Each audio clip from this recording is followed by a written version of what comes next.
It's the chronicles of Sharifa's complete lack of discipline. I am back to talk about tracking your books, tracking your reading, because one of the biggest resolutions I have for this year, as far as bookish stuff goes, is to actually track my reading.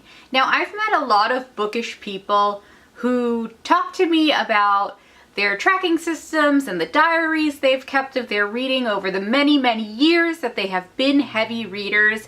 And I feel nothing but jealousy whenever I hear about it, because I wish I had tracked my books. I wish I had tracked everything I read. I have read so many books and I have such a bad memory for them that sometimes I pick up a book and I realize later on that I've already read it, and it's very aggravating. So I came up with 3 systems to try this year.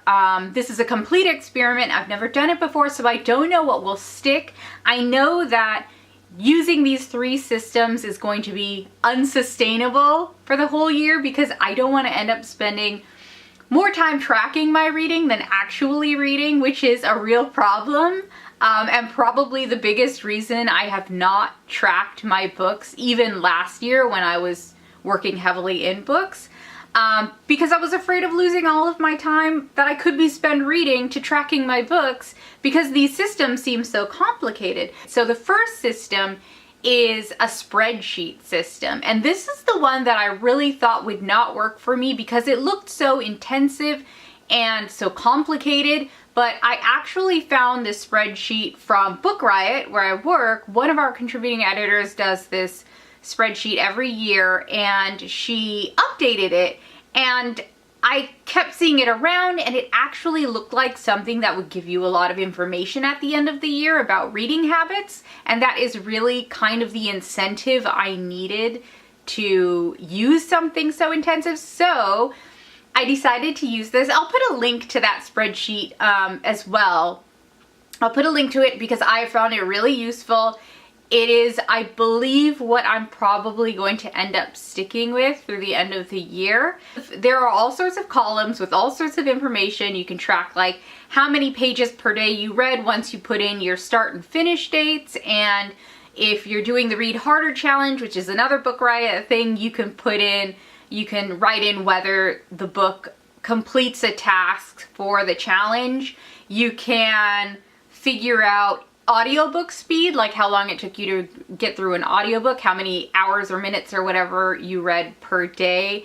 And you can track the information about the author and information about the characters, whether it's an LGBTQ representing book or if there's diversity. So those are all very important to me in my daily work life and in my reading life. So I have really been strangely enjoying the spreadsheet process so far. The second experiment is Goodreads, and this is a very popular one. I am not the sort of person who rates and reviews books on Goodreads.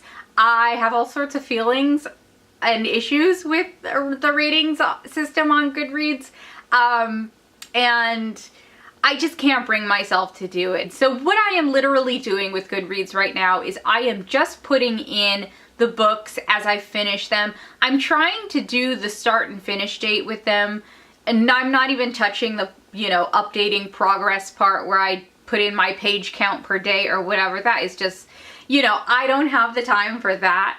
So I have been basically going to my spreadsheet, remembering or looking at when I started a book, putting it in Goodreads the day I finished the book. Sometimes I remember to put it in as soon as I start reading the book, which is great. Sometimes no. So I will put it in and I literally just say, I read this book and I started this date, I finished this date. That is the extent of me on Goodreads right now. And the only benefit Goodreads has compared to the spreadsheet is that it's shareable. Like, I'm not going to go around telling people to look at my spreadsheet, but when I track my books on Goodreads, I see that people will like things, or, I had one of my friends asking me to give her feedback about one of the books I was reading because she was interested in reading it.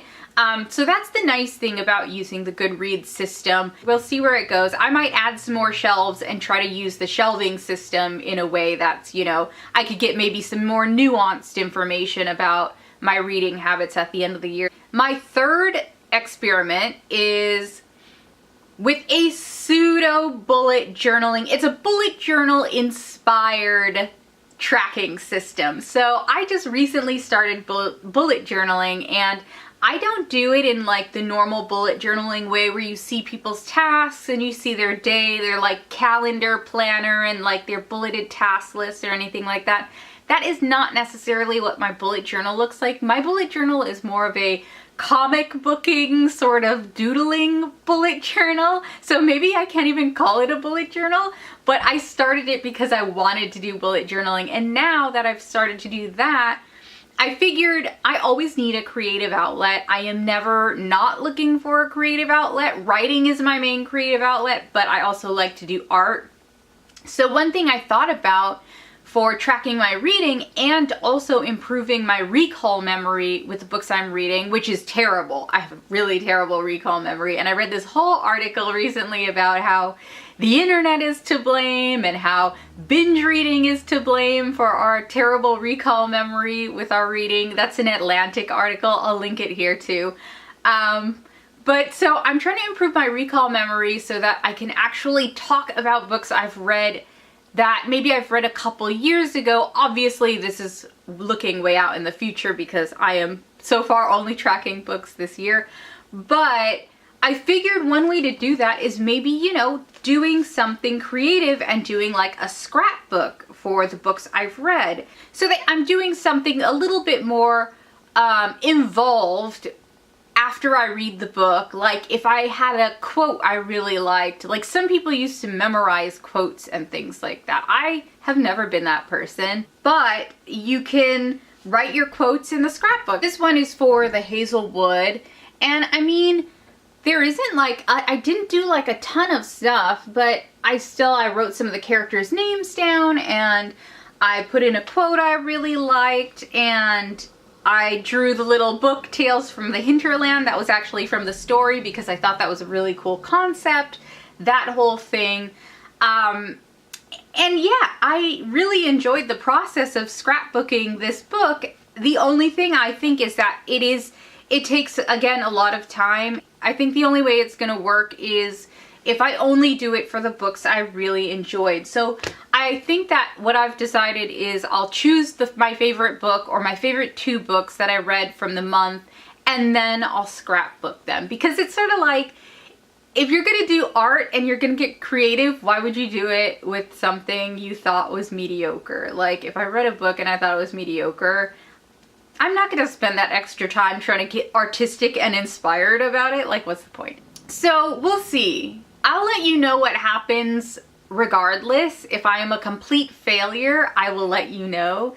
And please, if you have any tips, suggestions, if you have a tracking system that works fantastically for you, or if you had tracking systems that completely failed for you, please let me know. I would love to hear about your tracking experiences, and hopefully it'll help me as well. So feel free to write your comments below, and I will be reading them all.